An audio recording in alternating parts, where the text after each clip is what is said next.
Assalamualaikum warahmatullahi wabarakatuh. Selamat datang di video pembelajaran dari Prodi Perbankan Syariah Universitas Islam Nusantara pada mata kuliah Operasional dan Risiko Bank dengan judul materi mengenai clearing. Setelah menyaksikan video ini, diharapkan kepada mahasiswa perbankan syariah khususnya dapat mengerti dan memahami tentang apa itu clearing dan bagaimana transaksi layanan clearing tersebut dilaksanakan di perbankan yang ada di Indonesia. Selamat menyimak slide berikut ini. Pada materi pembelajaran ini, Ibu akan memaparkan pembahasannya adalah sebagai berikut. Pertama adalah pengertian clearing, istilah clearing, jenis clearing, peserta clearing, warkat dan dokumen clearing, skema clearing, sistem clearing, SKNBI, dan RTGS.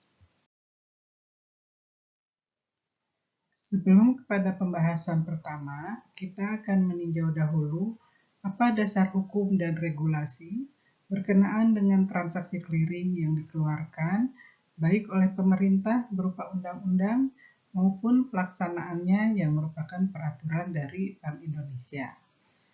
Adapun dasar hukum dan regulasinya adalah sebagai berikut.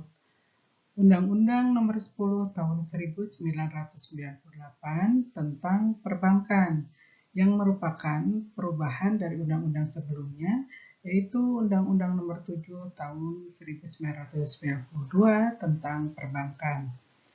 Lalu Undang-Undang Nomor 6 Tahun 2009, itu Undang-Undang Bank Indonesia, menyebutkan bahwa tugas Bank Indonesia yaitu mengatur dan menjaga kelancaran sistem pembayaran. Selanjutnya, Undang-Undang Nomor 21 Tahun 2008 tentang Perbankan Syariah. Dilanjutkan dengan Peraturan Bank Indonesia Nomor 7/18/PBI/2005 tentang Sistem Clearing Nasional Bank Indonesia. Penyempurnaan terakhir melalui PBI Nomor 21/8/PBI tahun 2019 tentang penyelenggaraan transfer dana dan clearing berjadwal oleh Bank Indonesia. Seterusnya, Surat Edaran Bank Indonesia Nomor 10/12/DASP tahun 2008 tentang Real Time Gross Settlement dan Sistem Clearing Nasional Bank Indonesia. Demikianlah tadi adalah dasar hukum dan regulasi tentang clearing yang diberlakukan di perbankan di seluruh Indonesia. Pada slide ini kita membahas tentang pengertian clearing. Di clearing merupakan sebuah istilah perbankan yang berasal dari bahasa Inggris, yakni clear, yang berarti jelas dan terang.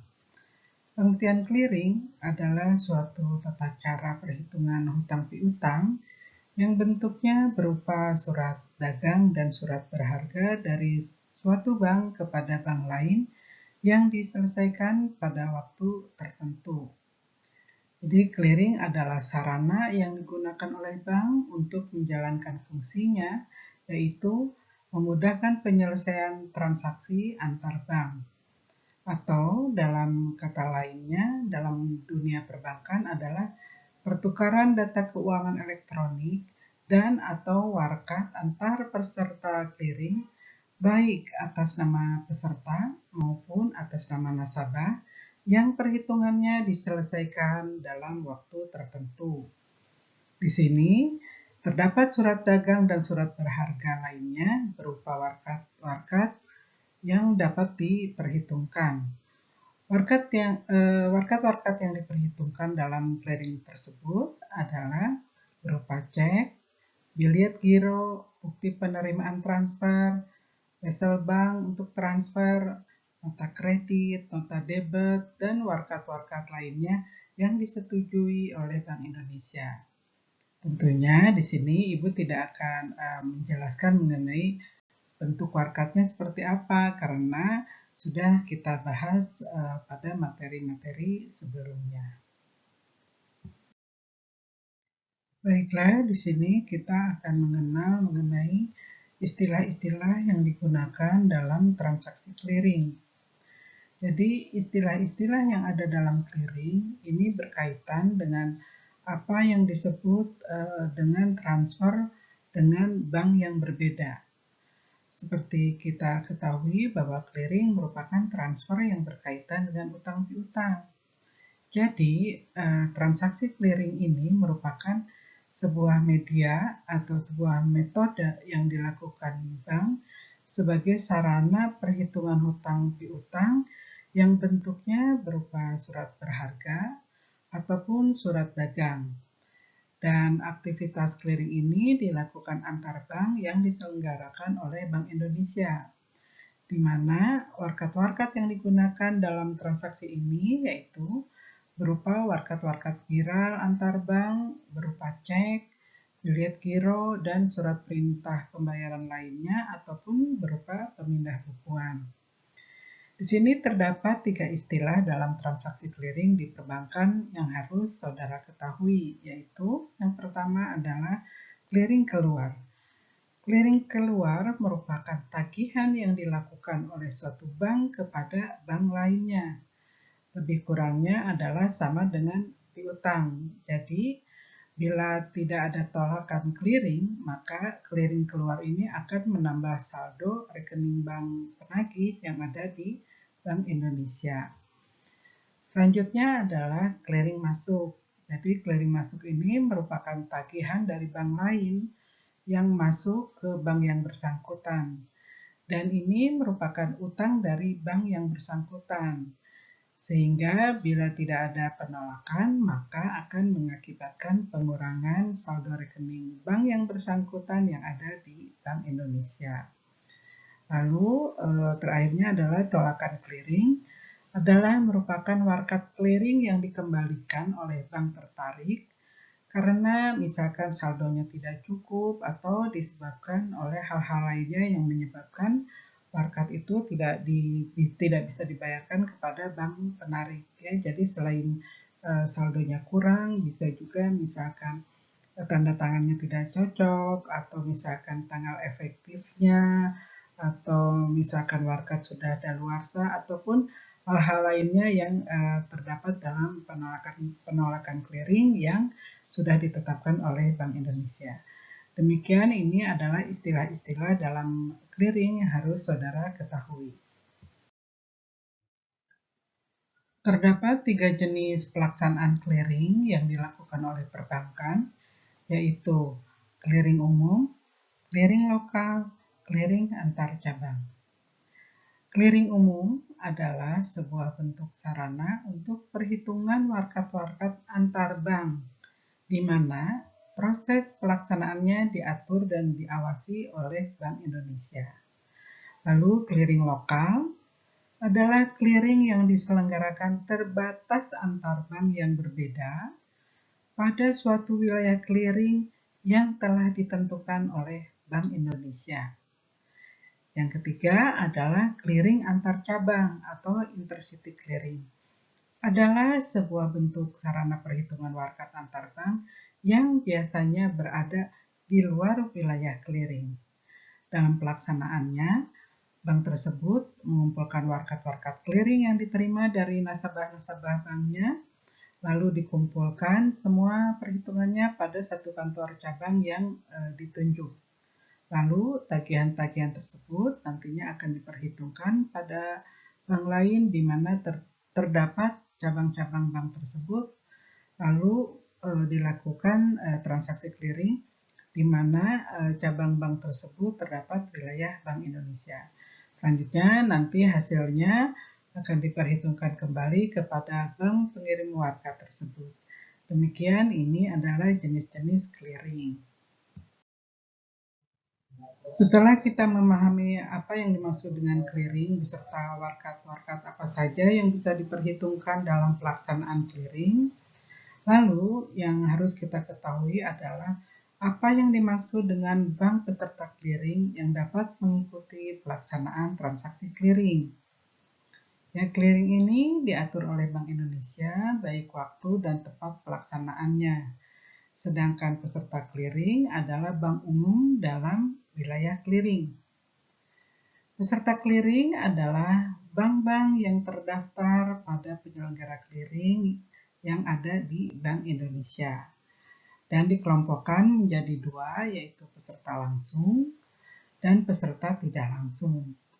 Peserta langsung adalah bank-bank yang tercatat sebagai peserta clearing yang dapat memperhitungkan warkat atau nota-notanya secara langsung pada pertemuan clearing di Bank Indonesia. Yang menjadi peserta di sini adalah kantor pusat, kantor cabang, dan kantor cabang pembantunya. Sementara peserta tidak langsung adalah bank-bank yang belum terdaftar sebagai peserta clearing, akan tetapi dapat mengikuti clearing dengan menggunakan identitas induknya yang merupakan bank peserta clearing yang telah terdaftar di Bank Indonesia. Lalu siapa saja yang dapat mengikuti clearing peserta tidak langsung adalah kantor pusatnya, kantor cabang, dan cabang pembantu yang tidak berada dalam wilayah clearing dengan induknya. Juga selain itu adalah yang dapat mengikuti BPR, yaitu Bank Perkreditan Rakyat. Demikian, ini adalah peserta clearing yang dapat mengikuti transaksi penyelenggaraan clearing yang ada di Bank Indonesia. Sekarang kita ingin mengetahui siapa saja yang menjadi bank peserta clearing. Di sini terdapat beberapa bank yang menjadi peserta clearing, yaitu bank pemerintah, diantaranya adalah Bank BRI, Bank BNI, Bank Mandiri, dan Bank BTN. Lalu bank syariahnya adalah Bank Syariah Indonesia yang saat sebelumnya adalah Syariah Mandiri, Syariah BRI, dan BNI Syariah. Sekarang menjadi Bank Syariah Indonesia. Lalu siapa lagi? Ada BCA Syariah, Mega Syariah, ada Bukopin Syariah, gitu ya, ataupun misalkan bank swasta yang mempunyai bank syariahnya, yaitu ada CIMB Niaga Syariah, gitu ya, dan lain-lainnya.